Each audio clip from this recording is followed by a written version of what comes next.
Assalamualaikum warahmatullahi wabarakatuh. Sebelumnya, perkenalkan nama saya Aulia Nurrohmah dengan NIM akhir 034 dari program studi Tasawuf Psikoterapi Fakultas Usuluddin Adab dan Dakwah Universitas Islam Negeri Sayyid Ali Rahmatullah, Tulungagung. Nah, pada kesempatan kali ini saya akan menjelaskan mengenai materi konsep manusia dan problematikanya dalam Al-Quran pada mata kuliah konseling sufistik yang diampu oleh Bapak Dr. Andes Bani MPDI. Nah, materi yang akan saya jelaskan ada 3, yaitu yang pertama, bagaimana konsep manusia dalam Al-Quran, yang kedua, bagaimana problematika manusia dalam Al-Quran, dan yang ketiga, bagaimana solusi dalam Al-Quran. Nah, langsung saja pada materi pertama, yaitu bagaimana konsep manusia di dalam Al-Quran. Nah, manusia ini merupakan makhluk terbaik ciptaan Tuhan. Hal tersebut tertera di dalam Al-Quran. Nah, dalam Al-Quran banyak ditemukan gambaran yang membicarakan tentang manusia dan makna filosofis dari penciptanya. Nah, Al-Quran juga menyebutkan bahwa seluruh manusia diciptakan dari turah atau tanah dan debu. Hal ini disebut dalam Al-Quran sebanyak kurang lebih 6 kali. Salah satunya pada surat Ar-Rum ayat 20. Sedangkan tin, lumpur, tanah, pasir, dan lumpur dicampur pasir. Hal ini juga disebutkan dalam Al-Quran sebanyak 8 kali. Salah satunya berada pada Quran surat As-Sajdah ayat 32. Nah, Al-Quran memiliki banyak penjelasan mengenai potensi dasar manusia sebagaimana fitrahnya, yaitu manusia sebagai makhluk yang paling sempurna di muka bumi ini. Karena itulah Allah menjadikan manusia sebagai khalifah di muka bumi ini. Hal tersebut dijelaskan dalam Quran surat Al-Baqarah ayat 3, Quran surat Yunus ayat 10, Quran surat Al-An'am ayat 6, dan Quran surat Al-Fatir ayat 35. Nah, keunggulan manusia atas makhluk-makhluk lain terletak pada wujudnya yang menjadi bagian ahsani takwim atau sebaik-baik ciptaan. Quran surat At-Tin ayat 95, baik dalam keindahan, kesempurnaan, bentuk, perawakannya, maupun dalam kemampuan maknawinya, baik intelektual maupun spiritual. Terkait dengan potensi jiwa yang dimiliki manusia, Al-Ashfani membaginya ke dalam 3 macam daya, yaitu daya berpikir, al-huwah, al-mufakarah, kemudian daya syahwat atau al-hukwal syahwiyah, dan daya marah, yaitu al-hukwah al-hamiyah. Potensi manusia yang lain, seperti yang dijelaskan oleh Al-Quran, adalah bahwa setiap manusia dibekali oleh Allah Subhanahu wa Ta'ala dengan potensi tauhid atau agama Islam. Nah, selanjutnya adalah materi yang kedua, yaitu tentang bagaimana problematika manusia di dalam Al-Quran. Nah, terdapat penjelasan potongan ayat di dalam Al-Quran yang di dalamnya berarti manusia benar-benar telah berada dalam problematika atau bermasalah.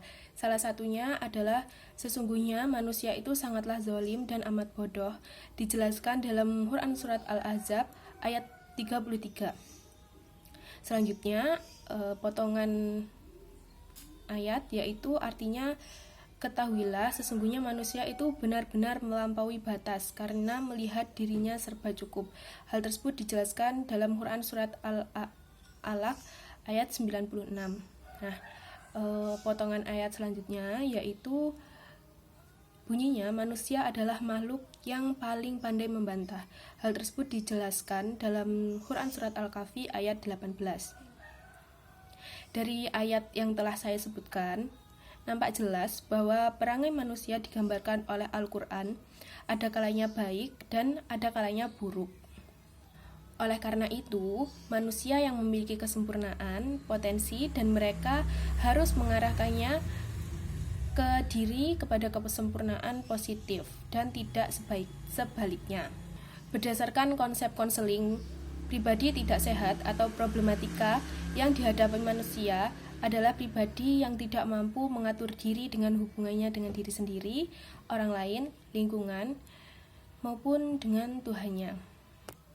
Manusia tidak mampu mengatur diri dalam hubungannya dengan diri sendiri. Nah, hal ini dijelaskan di dalam Quran surat Yusuf ayat 53 yang berbunyi, "Dan aku tidak membebaskan diriku dari kesalahanku, karena sesungguhnya nafsu itu selalu menyuruh kepada kejahatan, kecuali nafsu yang diberi rahmat oleh Tuhanku. Sesungguhnya Tuhanku Maha Pengampun lagi Maha Penyayang." Selanjutnya, manusia itu tidak mampu mengatur diri dalam hubungannya dengan orang lain. Nah, hal ini dijelaskan dalam Quran surat Ali Imran ayat 175 yang bunyinya, "Sesungguhnya mereka hanyalah setan yang menakut-nakuti kami dengan teman-teman setannya. Karena itu janganlah kamu takut kepada mereka, tapi takutlah kepadaku jika kamu memang benar-benar beriman." Selanjutnya, manusia tidak mampu mengatur diri dalam hubungannya dengan lingkungan. Hal ini dijelaskan dalam Quran surat Ar-Rum ayat 41 yang berbunyi, "Telah nampak kerusakan di dasar dan di laut disebabkan karena perbuatan tangan manusia, supaya Allah merasakan kepada mereka sebagaimana sebagian dari akibat perbuatan mereka, agar mereka kembali ke jalan yang benar." Selanjutnya, manusia tidak mampu mengatur diri dalam hubungannya dengan Allah Subhanahu wa Ta'ala. Nah, hal ini dijelaskan di dalam Quran surat Al-Baqarah ayat 6 yang artinya, "Sesungguhnya orang-orang yang bersikeras atau ngotot dalam mengingkari risalahmu wahai Muhammad, serta mengingkari juga ayat-ayat yang jelas yang engkau bawa, padahal kebenaran bagi mereka sudah jelas, di samping tidak adanya syubhat atau kesamar-samaran, serta keyakinan mereka bahwa engkau adalah orang yang jujur. Namun begitu, peringatanmu kepada mereka tidak akan bermanfaat sama sekali bagi mereka, karena mereka hanyalah mengikuti hawa nafsu mereka belaka." Di samping kekufuran, kesalahan yang sangat fatal terhadap Allah Subhanahu wa Ta'ala adalah syirik, yaitu menyekutukan Tuhan. Hal ini disebutkan dalam Quran surat An-Nisa ayat 18 yang artinya, "Sesungguhnya Allah tidak akan mengampuni dosa syirik, dan Dia mengampuni segala dosa yang selain dari syirik itu bagi siapa yang dikehendakinya. Barang siapa yang mempersekutukan Allah, maka sungguh ia telah berbuat dosa yang besar." Nah, selanjutnya materi yang ketiga yaitu solusi dalam Al-Quran. Dalam problematika sufistik, Al-Quran menawarkan solusi melalui petunjuk-petunjuk spiritual dan moral. Misalnya, pada surat Al-Baqarah ayat 2 yang mengingatkan tentang beban yang tak melebihi kemampuan. Selanjutnya, dalam surat As-Soroh ayat 94 menyuarakan bahwa setelah kesulitan akan ada kemudahan. Konseling sufistik dapat memanfaatkan ayat-ayat ini untuk memberikan penghibur dari arahan spiritual.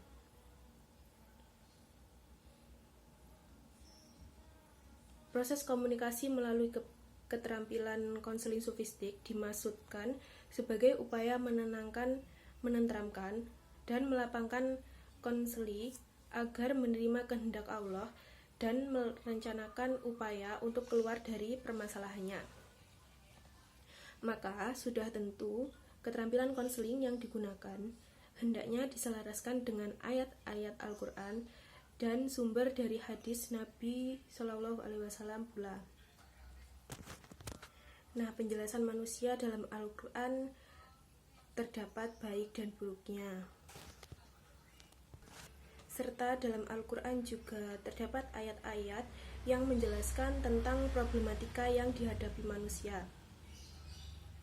Harapannya, semoga ayat-ayat dalam Al-Quran juga mampu membantu komunikasi konseling yang berwawasan sufistik, yang memiliki tujuan untuk menenangkan dan melapangkan konseli menggunakan keterampilan yang selaras dengan ajaran Al-Quran serta hadis Nabi Shallallahu Alaihi Wasallam. Itulah tadi penjelasan dari saya. Untuk kurang lebihnya mohon maaf. Wassalamualaikum warahmatullahi wabarakatuh.